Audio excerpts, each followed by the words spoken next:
Alright, hello, citizens of the Nigelverse. It is Nigel here once again, and this is going to be another movie review.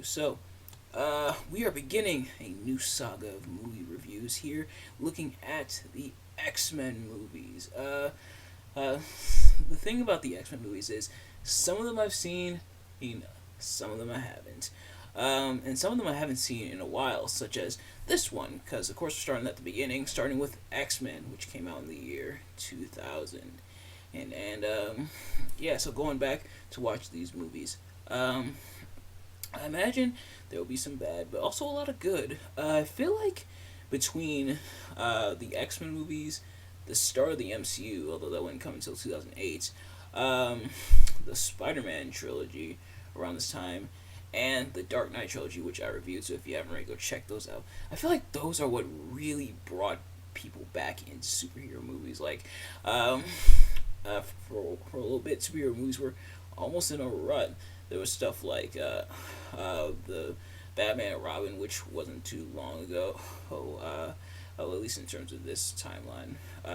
And then there was stuff like Daredevil and Elektra. That was kind of The Fantastic Four movies, which were kind of And so people need some really good superhero movies to hang on to, but thankfully that's where the X-Men come in. And I feel like we're gonna see the good and the bad when it comes to X-Men movies.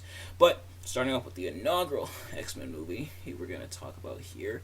And for starters, as always, I'm not a professional movie reviewer or analyst or anything like that. Just a man who enjoys a good time, and I must say, I had a pretty good time with this movie. I feel like the first of a series of movies. They're still trying to iron out some of the kinks and everything. And while this movie definitely had some of those iron out the kinks moments, it also had a lot of really good stuff. Stuff that wanted to keep you invested. They didn't give everything away, but they gave away enough to where you want to stick around and see more. You want to continue to watch the movies and be like, oh, okay, I can't wait to see what happens. Can't wait to see what happens next. And we definitely had a lot of that in this movie, which is a very, very good thing. So, without further ado, let's get right into it. So, starting with, and for those of you who have seen these reviews before, you kind of already know how this works. For those of you who haven't, I'm going to be talking about what I liked and what I disliked about the movie. So, starting with what I liked, like I said, there's a lot of good stuff to like. I feel like they have some characters that they introduced from the comics, and for the most part, or really like their actions and their abilities. They do just enough to kind of explain what each character does. We see instances of the characters using their abilities, but they also will hold back on some stuff to save for later. Like, okay, we can't give you everything just yet, but we're gonna give you some stuff to kind of pull you in, and sometimes that works, sometimes it doesn't, and usually it does work though, because it gives you just enough to keep the movie interesting and to keep you invested. Like, these characters, these interesting characters being introduced, but they don't give you everything all at once. And so they kind of take the breadcrumbs approach. They'll just ease you in a little bit. They don't just throw everything at you all at once. They ease you in a little bit. It's like, yes, come on. It's like I said, like breadcrumbs, or like having having a trail of like bird seed, and then you have a whole bunch in your hand. You kind of ease the bird in, like, okay, yes, come on, just follow the bird herd seed. Yes, just slowly come to the hand, and then the bird comes into the palm of your hand. So, they're taking it a little bit at a time. They're giving us some stuff, but not a whole lot yet. But the characters they do introduce, I think they do a pretty decent job of. The major characters they introduce is, of course, the major star of not just the movie, but the entire like X-Men movie franchise as a whole. Wolverine, of course, which Wolverine probably the most popular X-Man, like the most recognizable X-Man. Like, even if you haven't read a single X-Men comic, you at least know who Wolverine is. We got Wolverine, we got Ro, which I was explaining really well when she puts her boyfriend into a coma. Of course, she's able to absorb people's life force and everything. We have Cyclops with his Hazer ability. And Wolverine with his claws and healing factor and everything. And we have Jean Grey with her telekinesis and telepathy. We have Storm, who's able to control the weather.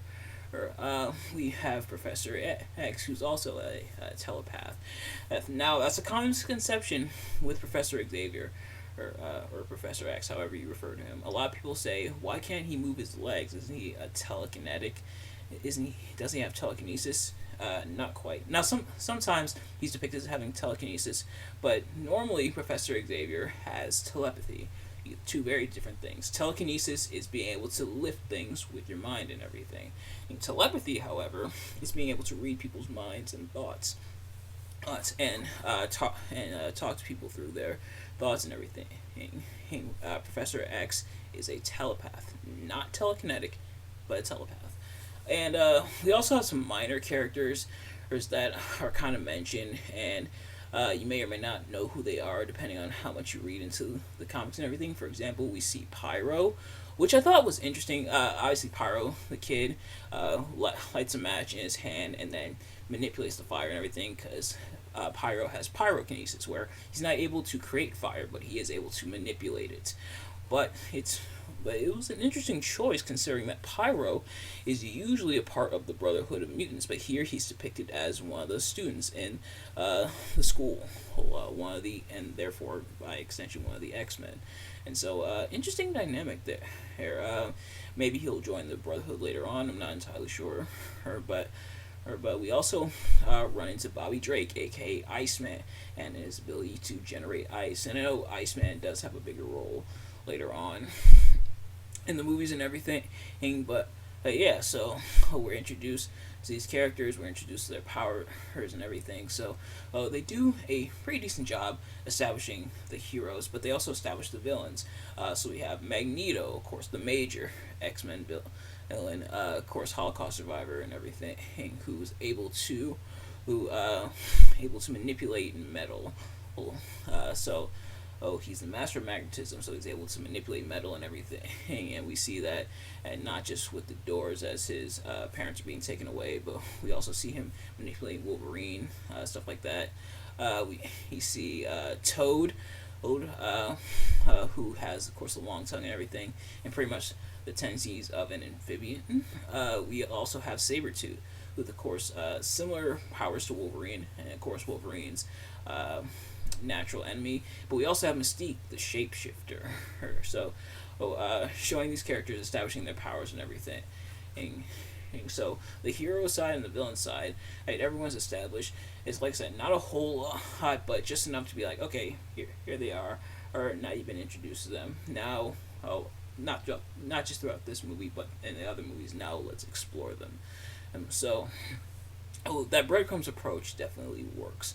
We also have Senator Kelly, who is strongly against mutants and is trying to push the Mutant Registration Act, which I think is something that they reused for, like, the Superhuman Registration Act during the Marvel Civil War storyline. Later on in the comics, around like 2006 or so. Yeah, we have Senator Kelly. He's given mutant powers forced upon him by Magneto. Magneto wants to force mutant powers onto everyone, but of course the X-Men stop him and everything, and as they brawl throughout the Statue of Liberty. Pretty cool. Establishing the characters, as we see the conflict and we see the opposing sides, with Professor Xavier wanting to live in harmony with humans, and even though mutants hate humans, he wants to live in harmony with the humans, prove that humans they can be trusted and everything. But Magneto wants none of that. He wants to eradicate the humans. He wants to wipe them out, take them down, what have you, for their persecution of mutants. And for the most part, the movie, as well as the comics, of course, don't really make that much of a judgment call. They kind of do, because the X-Men are usually depicted as the heroes, and then the Brotherhood is the villains and everything. But they also do a good job presenting both sides, and they have sufficient arguments for both sides. Like on one hand, you could understand like not wanting to cause anarchy, maybe showing that the mutants can be trusted might make humans give them more rights. It's versus Magneto's side taking everything by force, or kind of retaliation for how the mutants were treated by the humans. So that very interesting dynamic, and of course, the X-Men, and based off the struggle of African Americans and putting them in comic book format, which is one of the reasons why I love the X-Men, because it depicts the themes of like racism and divide, classism, stuff like that. But yeah, so they do a good job of establishing that in the movie, as well as in the comics. But having it established in the movie, he makes it faithful to the comics, and I think is really really well done. And um, and seeing the characters get some time to shine, and being able to do stuff, I thought was really cool. The movie is paced relatively well. Not really a whole lot of parts that feel either too slow or too fast. The movie moves at a very nice pace.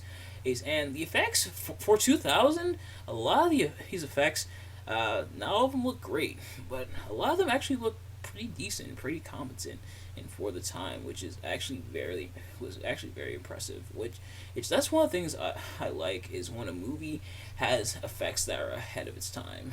I mean, for the most part, where it still looks good for the time. Another movie I can think of that kind of has this is like the Tron movie from 1984, where a lot of the effects, you thought it came out in like probably the late 90s, maybe early 2000s, but no, it came out in 1984, and to have those types of effects were actually very impressive. But yeah, so overall, pretty good there. In terms of what I didn't really like about the movie, I feel like Wolverine being the main centerpiece makes sense, but it kind of comes at the detriment to a lot of other characters, where it feels like they kind of revolve around him and they didn't really get a whole lot of time to shine. And now maybe they'll get more or later on, but as for this one, I wish they got a little bit more. Or Cyclops got a decent amount. Jean kind of got a decent amount.